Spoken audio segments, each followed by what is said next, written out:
बहुत समय पहले की बात है। एक धनी सेठ का बटुआ बाजार में गिर गया।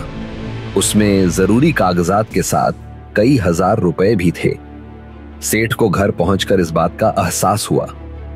घबराहट में उसने फौरन मंदिर का रुख किया और भगवान से प्रार्थना करने लगा।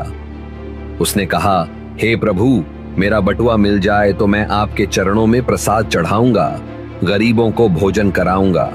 अब देखिए किस्मत का खेल।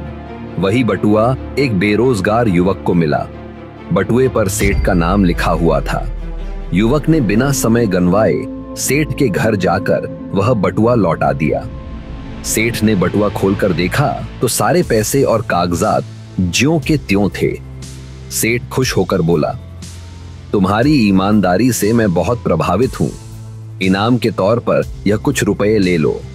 लेकिन युवक ने रुपए लेने से इनकार कर दिया। सेठ सोच में पड़ गया और बोला, ठीक है, कल आना।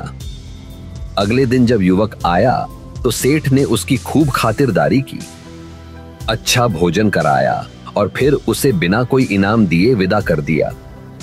युवक चला गया, लेकिन सेठ अपने दिमाग की चतुराई पर बहुत प्रसन्न हुआ। उसने अपने मुनीम और सेठानी से कहा, देखा, मैं तो इसे 100 रुपए देना चाहता था, लेकिन यह तो खा पी कर ही चला गया। मूर्ख निकला। सेठानी ने गंभीर स्वर में जवाब दिया, तुम उल्टा सोच रहे हो। वह युवक ईमानदार था। उसने बिना खोले तुम्हारा बटुआ लौटा दिया। वह चाहता तो उसमें रखे रुपए खुद रख सकता था, लेकिन उसने ऐसा नहीं किया।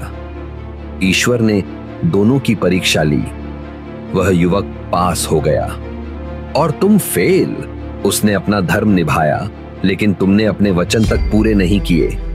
अब जाकर अपनी गलती सुधारो, उसे खोज कर लाओ और उसे काम पर रख लो। सेठ को अपनी गलती का एहसास हुआ। वह तुरंत अपने कर्मचारियों के साथ युवक की तलाश में निकल पड़ा। कई दिनों की खोजबीन के बाद वह युवक एक और धनी सेठ के यहां काम करता मिला। सेठ ने उसे देखते ही कहा, भाई, तुमने तो मेरी ईमानदारी से मदद की थी। मैं तुम्हें ढूंढ रहा था। तुम्हारी ईमानदारी काबिले तारीफ है।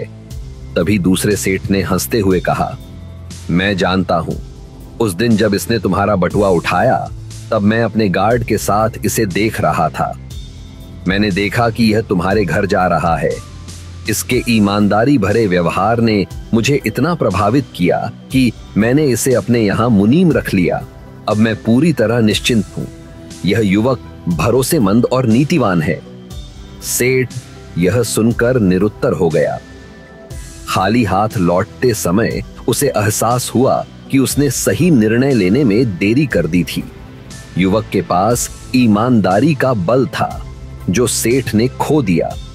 दूसरे सेठ ने निर्णय लेने की क्षमता दिखाई और एक ईमानदार व योग्य व्यक्ति को अपने साथ जोड़ लिया। कहानी यही सिखाती है कि जब भी सही निर्णय लेने का अवसर मिले तो उसे हाथ से जाने न दें। विकल्पों में उलझकर देर करना लक्ष्य से दूर कर सकता है। समय पर लिया गया सही फैसला जीवन बदल सकता है।